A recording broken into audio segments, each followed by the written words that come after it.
Welcome to another Tag Team Talent Search podcast, the podcast that focuses on talent from around the world. And here's the guy that's produced live and television entertainment for the last 40 years, and he's going to be the host of the show, for goodness sakes. Here he is, Scott Edwards.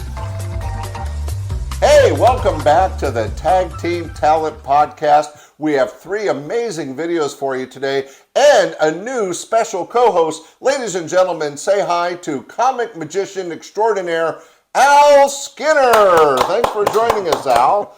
My pleasure to be here. I don't know what kind of trouble you got in to end up on this podcast, but we're sure happy to see you. Happy to be here. Al's a professional comic magician, works all over the country, but he's based here in Northern California.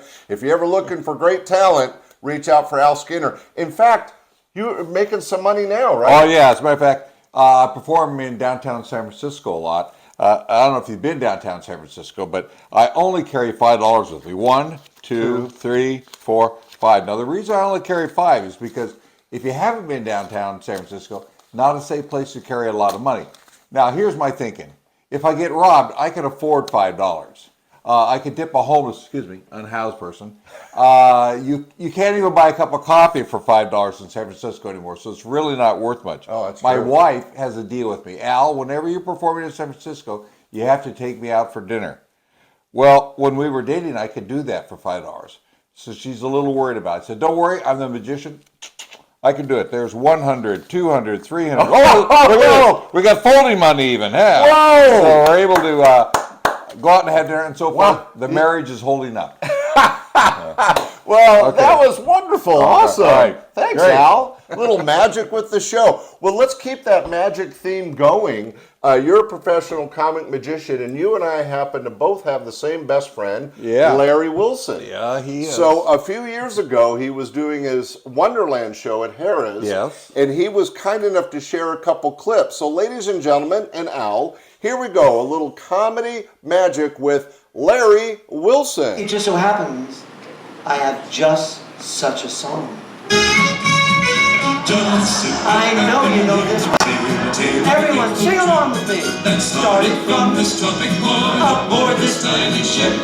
The mate was a mighty sailor man. The skipper brave and sure. 5 passengers set sail. How long was it? For a 3-hour tour. How long? 3-hour tour. And then what happened? The weather started getting rough. The time the ship was tossed. For the courage of the fearless crew, the minnow would be lost. What would happen? The minnow would be lost. That's right. The ship set down to the shore of this uncharted desert isle. With who's that? The skipper too. And then a millionaire. Ho. I don't hear everyone singing. What do you people see this shit every night? These are mythic heroes. If you want to conjure up mythic heroes, you better sing. Now, who comes after the millionaire? Someone said his dog? There's no dog on the island. Oh my God. All right, let's try again. This is your last chance. I'll rev you up to it. There was...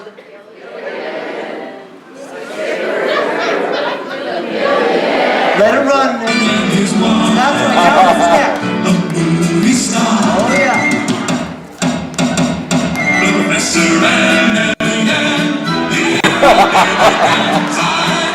All right. Who's next? Anybody else in here? Sure to get a smile from 7 stranded castaways here on Gilligan's Island. Oh, look at that.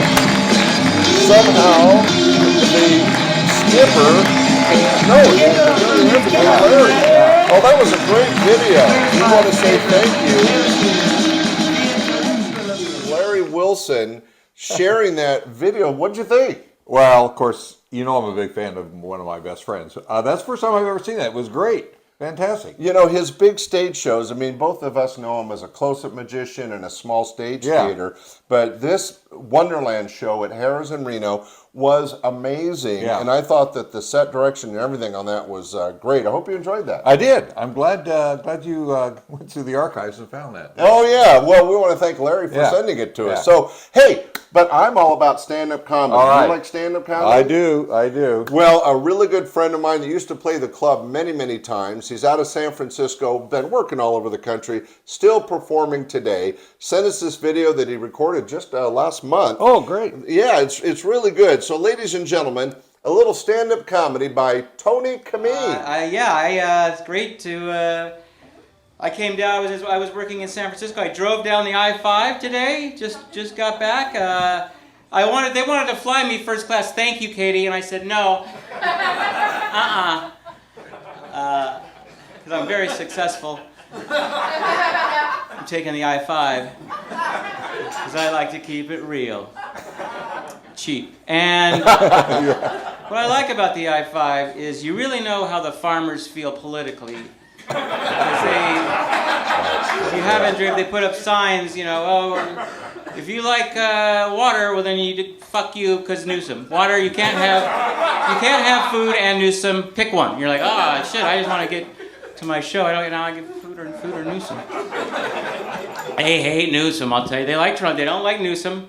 Probably not a big surprise. I don't know. Call it nuisance. Farmers there. Gruesome. And I don't know. I think with the Newsom, I think he does a pretty good job for a cocaine vampire, because you gotta do all that cocaine, clearly that's, and then you gotta get in the coffin, when the sun comes up, and you're all full of cocaine, then you gotta sign all the governor stuff in the dark. That's gotta be hard, and then keep that hair. Oh. That's the tip off is the hair. You can't be human and have fucking hair like that. And it's not like that's like movie villain hair, like, yeah, I'll sign the new development. It's great. There's nothing wrong with it. And it's like, no, you're a vampire.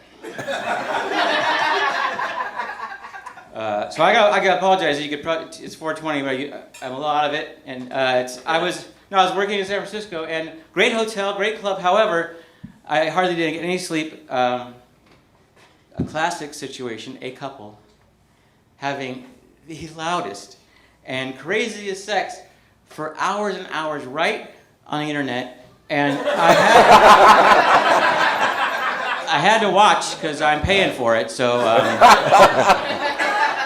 my hands were tied figuratively. A lot of people would say literally, and it's usually figuratively. When someone says literally, you're like, no, your heart didn't explode literally because I'm talking to you right now. Oh, well, that was the set that stopped quite briskly, my fault. Ladies and gentlemen, my apologies. It was a quick stop on that. But for a stand-up comic, what did you think of Tony Camin? Well, pretty good. I thought it was pretty ballsy to take a couple of shots at a liberal governor while he's here in California. Yeah, no, that is true. That I think it's waning. I think it's going away. But for the last several years, a lot of stand-up comics, I don't know, affected you as a comic magician, but you had to kind of be careful of what you said. Oh yeah. I mean, that's just. Yeah. I think that's right. Well, I don't venture into anything political, racial, religious, or any of that sort of stuff. But you're the Amish magician. Yeah. But yeah, they've really got to watch it. I know. Yeah. Well, I think the pendulum is swinging back, and it'll go back to the way comedy was in the 80s, which was kind of freestyling. And speaking of that, I have a great classic rewind video of a comedienne. Her name's Diane Nichols. She's out of Los Angeles. She performed at my club for many, many years, a standard headliner. You'll see why in just a second. She also did my TV show, several concerts. Okay. Very, very funny. You ready for more comedy? I am. How about you? All right. Here we go. Our classic rewind.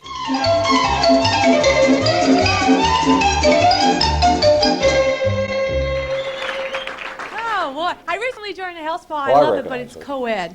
That means you have to look good while you're exercising. Is this cold? I'm wearing that little headband that looks so cute on Olivia Newton-John. I put this little stretchy thing on my head. Discovered something very frightening about my head. It comes to a point. I look like a cone head. This thing snaps off, kills the instructor. I'm out of there. Of course, I look better than some other women. They're wearing their leotards too small. They think it'll hold them in, make them look thinner. You just spill out over the edges. I think it looks real unnatural. Like you're not supposed to have cleavage under your arms. This is not attractive. Men don't like this. Of course, if you really want to confuse them, push it around to the back.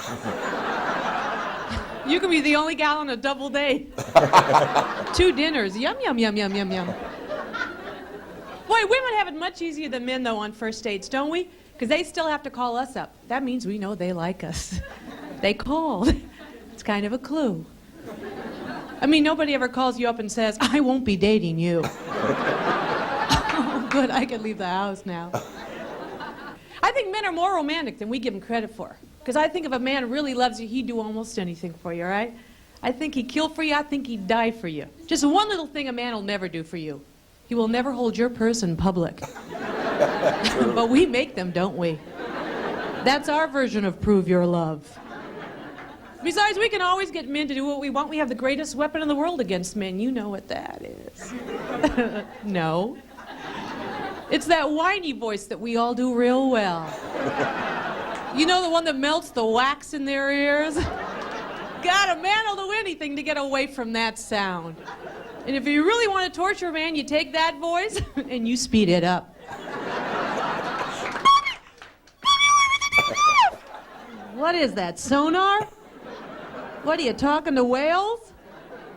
Look, baby, I told you. I do not hold purses. When you think what they ask us to hold. I mean, the priorities, yeah? I'm talking about a little clutch bag here, hon. You know, Helen Gurley Brown, she wrote a book called Sex and the Single Girl. There was a whole chapter in there, things to do to turn men on. She said a woman should put on wet underwear under her clothes, because this will make your dress cling like skin. Yeah? Let's think about this. You walk into a party with wetness seeping through your clothes, you think a man's gonna think you're sexy? He's gonna think you sweat like a horse. You won't be allowed on the furniture. You'll be the only one at dinner with a placemat on your chair. Kinky.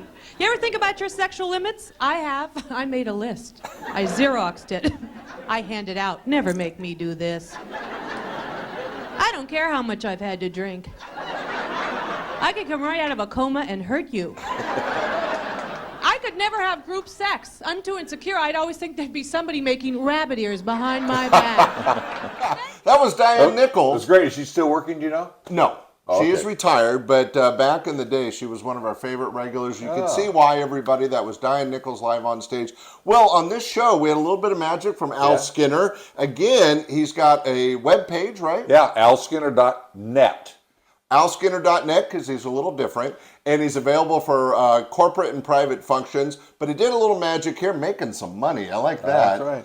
And we had Larry Wilson on stage during his Wonderland show. We had Tony Camin live on stage, and our classic rewind from back in the mid-'80s was Diane Nichols. It has been a fun show. Great. Thanks for being here, Al. Al. Thanks for having me. Hey, maybe I'll come back again. Maybe! Ladies and gentlemen, we'll see him in a little bit. And you, next week, we'll have another great show and 3 more amazing videos. Thanks for watching the Tag Team Talent Podcast.